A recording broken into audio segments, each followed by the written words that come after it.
Welcome back to the news at 10. Russia says it will not allow clashes between Turkish and Syrian forces northeast of the Syrian border amid Turkey's military offensive there. Moscow's special envoy for Syria, Mr. Alexander Lavrentiev, who described Turkey's offensive as unacceptable, says Turkish and Syrian officials were in contact to avoid any conflict. Here's Simon Pusey with more international news in Around the World in 5. Good evening from the Channel's newsroom here in London. The US has imposed sanctions on Turkish ministries and senior government officials in response to the country's military offensive in northern Syria. According to the Vice President, President Donald Trump also phoned his Turkish counterpart Recep Tayyip Erdogan to demand an immediate truce. Mr. Pence said he would travel to the region as quickly as possible. The move comes after criticism of a US troop withdrawal from the region, which some say gave Turkey a green light. This video shows Turkish-backed Syrian opposition fighters inside the border town of Ras Al Ain. Turkey further strengthened its military presence along the Syrian border on Tuesday as part of an operation against Kurdish YPG militants. The Turkish government say they want to create a safe zone in the area where it can resettle up to 2 million Syrian refugees currently in Turkey. I have also expressed my serious concerns about this ongoing military operation. I did so in Istanbul on Friday. I am concerned about how this can further escalate the tensions in the region, how we can further destabilize the region and the human suffering. And not least, I'm concerned about the consequences for the gains we have made in fighting our common enemy, Daesh. According to the US media, the former National Security Advisor John Bolton was so alarmed about White House efforts to pressure Ukraine, he told an aide to alert a lawyer. Mr. Bolton also reportedly warned that Mr. Trump's personal lawyer, Rudy Giuliani, was a hand grenade who's going to blow everyone up. Fiona Hill, a former official, told US lawmakers about the remarks on Monday. She testified behind closed doors as part of an impeachment inquiry. The people of Mozambique have voted in an election that could test a fragile 2-month-old peace deal between the ruling Frelimo party and its opposition rival Renamo. President Filipe Nyusi said Mozambique had chosen peace after casting his ballot at a school in the capital Maputo. He praised Mozambicans for deciding their destiny through elections and urged people to go to the polls peacefully. The presidential, legislative and provincial polls are widely expected to extend Frelimo's decades-long rule over the southern African nation. Spain is reeling after a night of violent protests over the severe prison sentences issued by the Supreme Court against Catalan independence leaders for sedition. The highly anticipated verdict triggered an immediate backlash, with pro-independence Catalans demonstrating in towns and cities across the region, in some cases closing down roads and rail links in what were often violent scenes. Most dramatic was at Barcelona's main airport, which at times looked more like a war zone. Thousands of demonstrators rallied en masse outside the terminal, and some made it inside. The airport authority said at least 100 flights had to be cancelled due to the protests.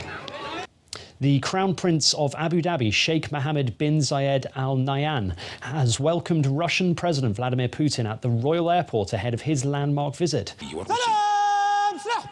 12 years after his last state visit to the UAE, Putin hailed the UAE as a very close and promising partner.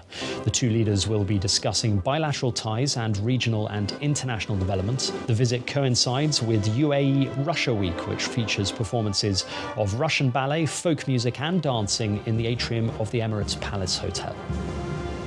Parts of Japan are still submerged in floodwaters after the country was battered by powerful typhoon Hagibis, which has killed 18 people. Residents in Nagano Prefecture in central Japan were reportedly stranded as river waters from a broken levee flooded into homes and buildings. Bullet trains parked along the railway were also submerged. Authorities have lifted rain warnings for Tokyo, but are warning there's still the risk of rivers in eastern Japan overflowing and inflicting fresh damage. And finally, Britain's Duke and Duchess of Cambridge met with Pakistan's President Arif Alvi during a 5-day visit to the country. During the trip to the Pakistan capital, Islamabad, the couple visited a government-run school in the city centre where they met pupils and teachers. The trip has been described by Kensington Palace as the most complex the couple have undertaken due to security and logistical issues. It is the first by members of the British royal family in more than a decade. And that's your international news around the world in 5. Thanks a lot, Simon. Let's cross over and look at some sports. Here's Ayotunde Balogun.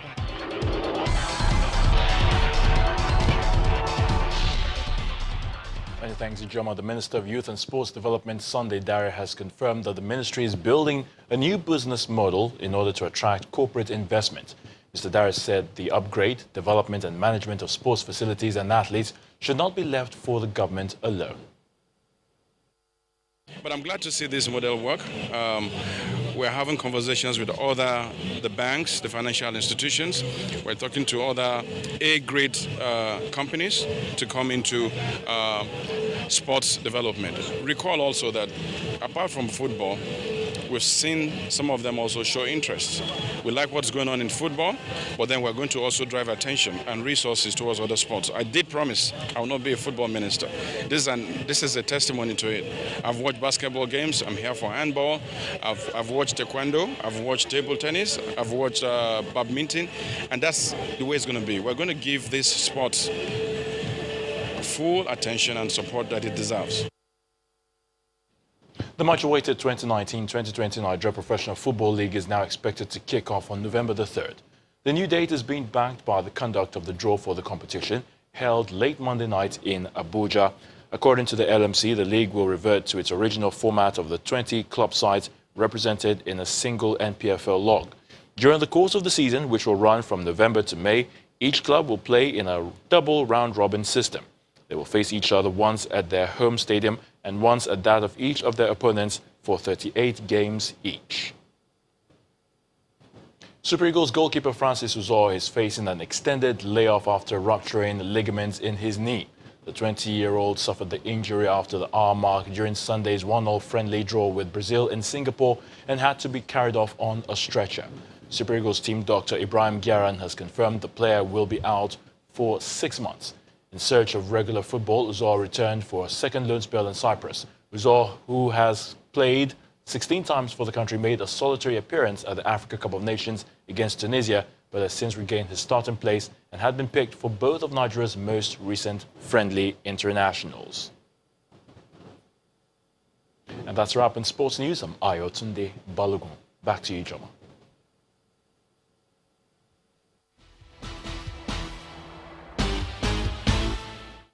Thanks a lot, Ayotunde. And the main news again. The meeting between representatives of the federal government and organized labor in Abuja today ended inconclusive, as negotiations are set to continue tomorrow.